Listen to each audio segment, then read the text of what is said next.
Il arrive un moment où un homme cesse de courir après, non par fierté, mais par paix. Parfois, elle vous laisse partir en pensant que vous resterez bloqué dans les limbes émotionnelles, à la surveiller, à vous remémorer le passé, peut-être à attendre qu'elle revienne. Mais quand vous ne le faites pas, quand vous lâchez prise aussi, c'est là que ça la frappe différemment. Et c'est de ça que parle cette vidéo. Le pouvoir tranquille d'un homme qui s'éloigne avec grâce, sans jeu. C'est le genre de force que la philosophie stoïcienne enseigne, non pas pour échapper à l'émotion, mais pour la maîtriser. Parlons de ce qui se passe réellement quand vous lâchez prise et pourquoi cela change tout. Numéro 1. Elle pensait que vous attendriez. Elle supposait que vous resteriez émotionnellement disponible même après qu'elle ait mis fin à la relation. Peut-être que vous n'enverriez pas de messages tous les jours, mais vous regarderiez toujours ses stories, aimeriez un post de temps en temps, répondriez si elle vous contactait. Elle pensait que vous resteriez garé émotionnellement juste à l'extérieur de sa vie, attendant une ouverture. Mais vous ne l'avez pas fait. Vous avez respecté sa décision. Vous n'avez pas résisté. Vous n'avez pas supplié. Vous n'avez pas essayé de la convaincre de changer d'avis. Vous l'avez simplement accepté, non par faiblesse, mais par force intérieure. C'est le stoïcisme en action. Comprendre ce qui est sous votre contrôle et relâcher calmement ce qui ne l'est pas.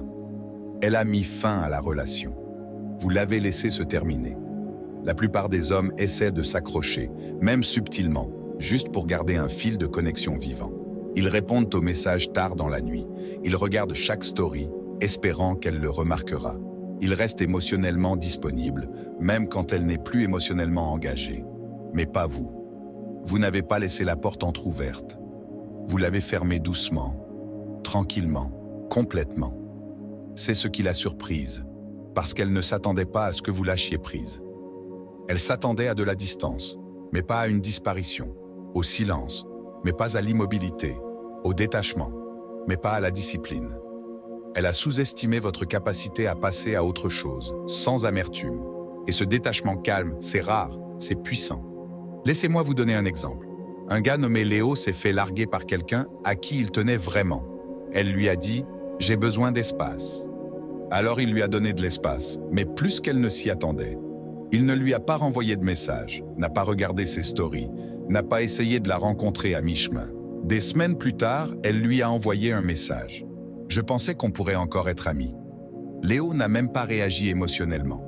Il a simplement répondu « Je respecte ta décision et j'avance avec la mienne ». Cette seule phrase l'a frappé plus fort que 1000 mots n'auraient pu le faire. Pourquoi? Parce que Léo a montré une maîtrise émotionnelle. Il n'a pas essayé de la récupérer. Il a repris sa paix. C'est ce que font les stoïciens. Nous ne mendions pas l'amour. Nous ne courons pas après des fantômes. Nous nous concentrons sur ce qui est réel. Et si quelqu'un choisit de s'éloigner, nous le laissons faire. Maintenant, c'est elle qui se demande ce qu'il est advenu de la version de vous qui serait toujours là. Elle vérifie son téléphone plus souvent qu'elle ne l'admet. Elle fait défiler pour voir si vous avez regardé ses stories. Elle commence à ressentir l'inconfort de votre absence. Parce qu'elle pensait que vous attendriez, et maintenant elle réalise que ce n'est pas le cas. Vous ne vous êtes pas contenté de vous éloigner. Vous avez évolué, vous n'avez pas disparu pour la blesser, vous avez disparu pour vous guérir. Et dans ce silence, elle ressent votre force plus fort que tous les mots que vous auriez pu prononcer. Numéro 2. Vous avez choisi le respect de soi plutôt que la clôture. Elle s'attendait peut-être à ce que vous la contactiez pour demander une clôture ou pour obtenir des éclaircissements sur la raison pour laquelle les choses se sont terminées. Mais vous ne l'avez pas fait. Vous êtes resté silencieux, non par fierté, mais par respect de soi. Elle a peut-être attendu ce message tard dans la nuit. On peut parler, ou même une dernière tentative pour démêler le chaos. Mais vous saviez quelque chose de plus profond. La vraie paix ne vient pas de la bouche de quelqu'un d'autre. Elle vient de votre propre acceptation. Vous voyez, un stoïcien comprend que la clôture n'est pas toujours une explication claire et nette. Il ne s'agit pas de la faire avouer quelque chose ou d'attendre ces mots parfaits qui effacent comme par magie la douleur. La clôture n'est pas quelque chose qu'elle vous donne, c'est quelque chose que vous vous donnez. C'est le moment où vous arrêtez de verser votre énergie dans une blessure qui vous a déjà suffisamment appris. Sénèque l'a dit, ce n'est pas l'homme qui a trop peu, mais l'homme qui en désire davantage, qui est pauvre. Vouloir une clôture de quelqu'un qui est déjà parti, Cette envie ne fait que vous maintenir lié à ce qui vous a blessé. Mais quand vous lâchez prise sur ce besoin, quand vous cessez de chercher des réponses à l'extérieur et que vous vous tournez vers l'intérieur, vous reprenez votre pouvoir. C'est ce que vous avez fait. Vous n'avez pas couru après ses mots ou sa validation. Vous avez choisi l'immobilité, la clarté et la paix intérieure. Qu'est-ce qu'un contact aurait vraiment changé? Plus de confusion? Encore plus de ce jeu de va-et-vient que vous aviez déjà? Vous aviez toutes les informations dont vous aviez besoin. Ses actions parlaient clairement, et au lieu de réagir émotionnellement, vous avez répondu comme un homme qui valorise sa dignité. Vous avez choisi de ne pas donner à quelqu'un d'autre le pouvoir de décider quand vous pouvez guérir. C'est ça, la force. Imaginez-vous debout au bord d'une falaise. Vous pouvez soit continuer à crier dans le vide en espérant un écho, soit vous pouvez vous retourner et suivre votre propre chemin. Vous avez choisi de marcher. Et qu'elle le réalise maintenant ou non, votre silence était le message le plus fort que vous auriez pu envoyer. Vous lui avez montré ce que la plupart des hommes ont peur de faire. Couper le cordon sans drame, sans amertume et sans mendier une clôture qui, soyons honnêtes, n'aurait peut-être jamais eu lieu. En faisant cela, vous n'avez pas seulement protégé votre paix, vous avez élevé votre valeur. Vous vous êtes rappelé que certains chapitres n'ont pas besoin d'un paragraphe final. Ils ont juste besoin de se terminer. Et c'est ce qui vous rend différent, stoïque, stable, résilient. Maintenant, prenez un moment et imprégnez-vous vraiment de ceci. Qu'est-ce que cette expérience vous a appris sur votre propre force, vos propres limites et ce que vous méritez vraiment? La réflexion est un outil puissant. Et partagez votre perspicacité pour aider quelqu'un d'autre qui suit un chemin similaire. Laissez vos pensées dans les commentaires ou si vous voulez juste laisser quelque chose de simple, tapez « Je choisis la paix plutôt que le chaos ». Construisons un espace où la croissance et non le ressentiment ouvre la voie. Numéro 3. Vous n'avez pas essayé de la convaincre. Vous n'avez pas essayé de prouver votre valeur. Vous n'avez pas énuméré toutes les choses que vous avez apportées à la relation. Vous n'avez pas envoyé de longs messages expliquant pourquoi elle a fait une erreur. Au lieu de cela, vous avez incarné votre valeur par la façon dont vous avez géré la situation. Épictète a dit « N'expliquez pas votre philosophie, incarnez-la ». Et c'est exactement ce que vous avez fait. Vous n'avez pas essayé de plaider votre cause comme s'il s'agissait d'un drame judiciaire. Vous ne l'avez pas couru après pour lui rappeler votre loyauté, votre gentillesse, vos efforts. Vous n'avez pas essayé de rembobiner le temps avec un message désespéré ou des excuses de dernière minute pour des choses que vous n'avez même pas faites de mal. Non, votre silence est devenu votre déclaration. Un homme qui sait qui il est ne supplie pas d'être vu. Il laisse ses actions et parfois son absence parler pour lui. C'est à ça que ressemble le vrai stoïcisme. Restez ancré pendant que tout autour de vous s'agite d'émotions. Alors que d'autres pourraient ne se perdre à essayer de reconquérir quelqu'un, vous êtes resté calme. Vous n'avez pas laissé vos émotions détourner votre dignité. Vous n'avez pas échangé votre tranquillité d'esprit contre une attention temporaire. Au lieu de cela, vous avez choisi la voie la plus haute, la voie la plus difficile, celle qui exige de la force, non seulement pour s'accrocher, mais aussi pour lâcher prise avec grâce. Peut-être qu'elle pensait que vous plieriez. Peut-être qu'elle s'attendait à ce que vous vous présentiez à sa porte, ou que vous envoyiez un long message sur combien elle comptait pour vous. Mais quand vous ne l'avez pas fait, quand vous avez choisi l'immobilité plutôt que le bruit, le principe plutôt que la fierté, cela l'a probablement fait marquer une pause, parce que ce genre de respect de soi est rare, et les choses rares sont difficiles à oublier. Vous n'avez pas eu à annoncer votre valeur, vous l'avez vécu, vous avez gardé la tête haute, vous vous êtes concentré sur votre chemin, vous ne vous êtes pas contenté de passer à autre chose, vous avez avancé avec intention. Et croyez-moi, c'est le genre de choses qui reste dans l'esprit de quelqu'un. Il ne s'agit pas de lui faire regretter sa décision. Il s'agit de rester fidèle à vos normes, à votre paix, à votre avenir. Cette confiance tranquille que vous avez montrée, ce n'était pas de la faiblesse, c'était du pouvoir. Le genre de pouvoir qui n'a pas besoin de courir après, le genre de pouvoir qui parle sans élever la voix, et dans un monde plein de bruit, ce silence est inoubliable. Numéro 4. Vous l'avez laissé ressentir l'absence.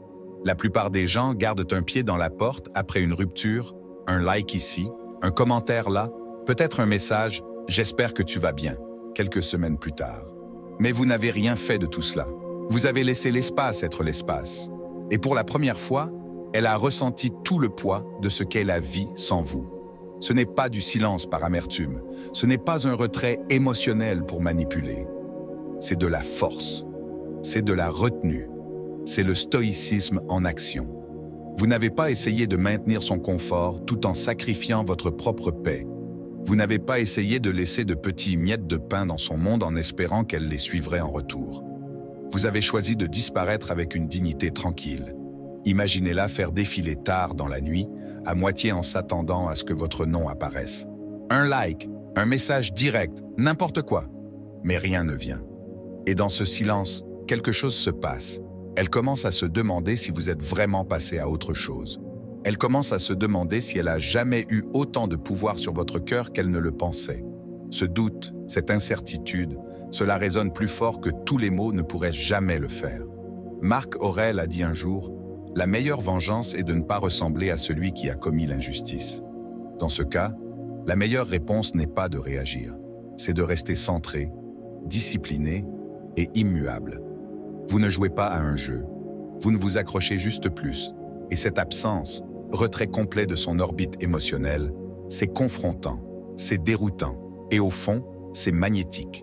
Elle a lâché prise en supposant que vous vous attarderiez, que vous attendriez dans l'ombre qu'elle se retourne. Mais au lieu de cela, vous êtes parti, pas dramatiquement, pas bruyamment, juste complètement. Et cette seule décision a déplacé le pouvoir d'une manière à laquelle elle ne s'attendait pas. La vraie force ne se montre pas en courant après ou en convainquant quelqu'un de vous manquer.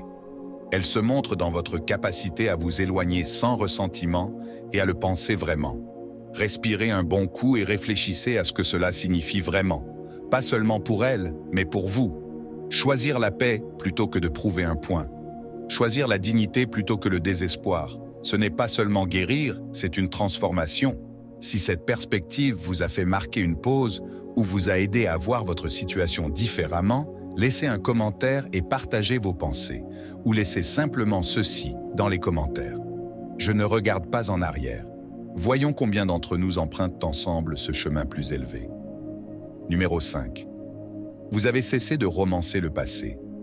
Il est tentant de rejouer les meilleurs moments, de regretter les bons moments et d'ignorer les raisons pour lesquelles les choses se sont terminées. Ce sourire qu'elle avait quand elle riait à vos blagues stupides, la façon dont ses yeux s'adoucissaient quand elle vous regardait comme si vous étiez son refuge, les conversations tard dans la nuit, les virées spontanées, le confort de simplement savoir que quelqu'un était là. Ces souvenirs ont une façon de s'insinuer quand vous êtes seul avec vos pensées, n'est-ce pas? Et pendant un bref instant, ils peuvent vous faire tout remettre en question, vous faire vous demander si vous avez renoncé à quelque chose de spécial. Mais vous avez résisté à cette envie. Vous n'avez pas laissé la nostalgie détourner votre esprit et réécrire le passé. Vous n'avez pas laissé votre cœur vous piéger en courant après une version d'elle qui n'existait que dans les meilleurs moments. Vous êtes resté ferme. Vous avez vu les choses pour ce qu'elles étaient vraiment. Bonnes, oui, mais aussi imparfaites, incomplètes. Les stoïciens ont un nom pour ce genre de clarté, amor fati. Cela signifie l'amour du destin. Non seulement accepter ce qui arrive, mais l'embrasser. Même les parties douloureuses, même les moments qui vous brisent la poitrine, parce que la douleur enseigne, elle vous aiguise. Et quand vous vivez avec ce genre d'acceptation, vous cessez de résister à la vie. Vous cessez de demander pourquoi cela m'est-il arrivé. Et commencez plutôt à demander qu'est-ce que cela essaie de m'enseigner.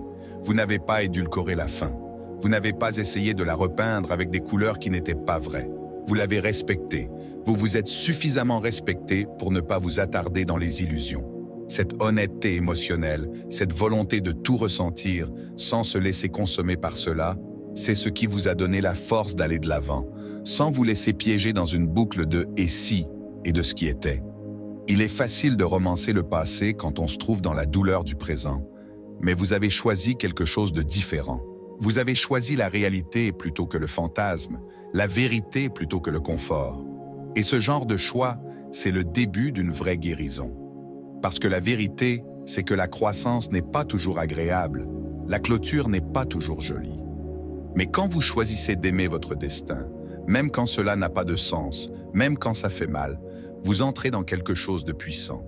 Vous cessez d'être prisonnier du passé et commencez à devenir l'architecte de votre avenir. Alors, continuez.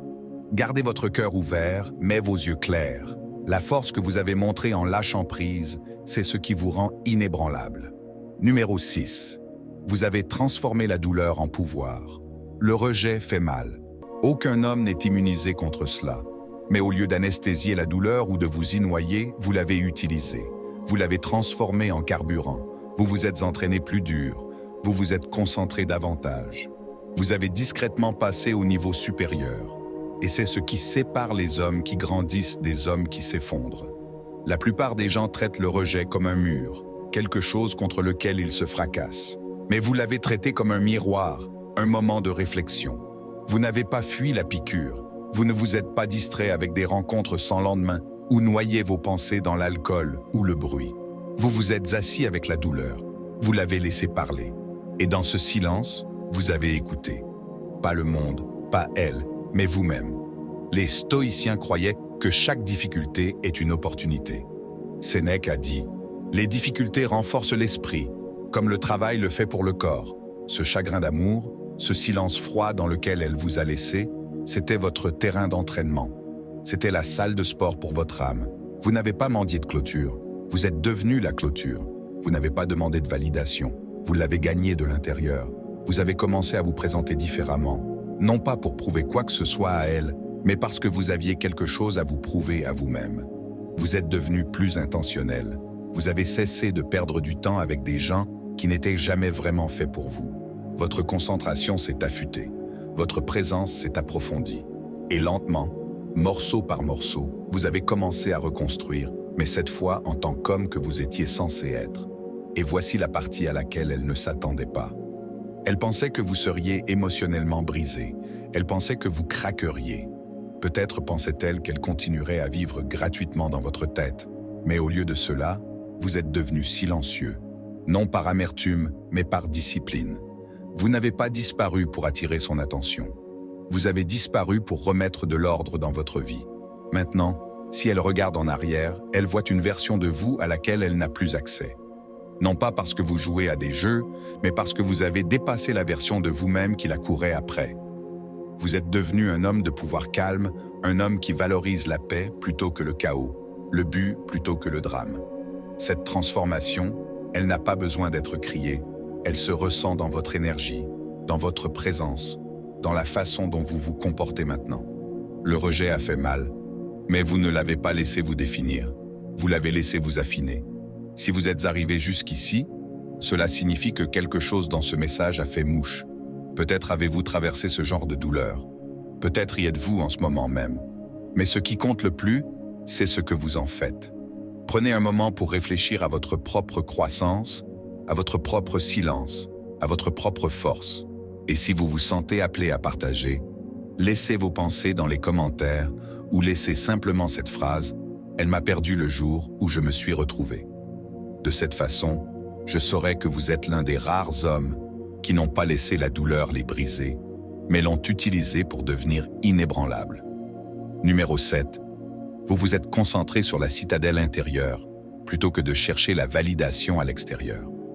Par son attention ou quelqu'un de nouveau, vous vous êtes tourné vers l'intérieur. Vous avez travaillé sur votre état d'esprit, vos habitudes, vos routines. Les stoïciens parlaient de construire une citadelle intérieure, une forteresse à l'intérieur de vous que personne ne peut ébranler. C'est là que vous êtes allé. Vous ne vous êtes pas caché. Vous avez reconstruit. Je sais qu'il est tentant de courir après la clôture ou de continuer à vérifier si elle regarde vos stories, si elle se soucie encore de vous, si elle regrette. Mais vous saviez au fond de vous que rien de tout cela n'apporterait la paix. Alors, au lieu de cela, vous avez commencé à poser des questions plus difficiles. Qui suis-je sans elle? Qu'est-ce que j'ai évité? Quel genre d'homme veux-je devenir? Ces questions ne sont pas faciles, mais c'est exactement le chemin que les stoïciens indiquent. Le chemin qui consiste à regarder à l'intérieur, à faire face à l'inconfort et à choisir la croissance plutôt que la distraction. Vous avez commencé à vous lever plus tôt, non pas parce que quelqu'un vous regardait, mais parce que la discipline est devenue votre nouvelle forme de respect de soi. Vous avez entraîné votre corps, non pas pour qu'elle le remarque, mais parce que cela vous rappelait que vous contrôlez encore quelque chose.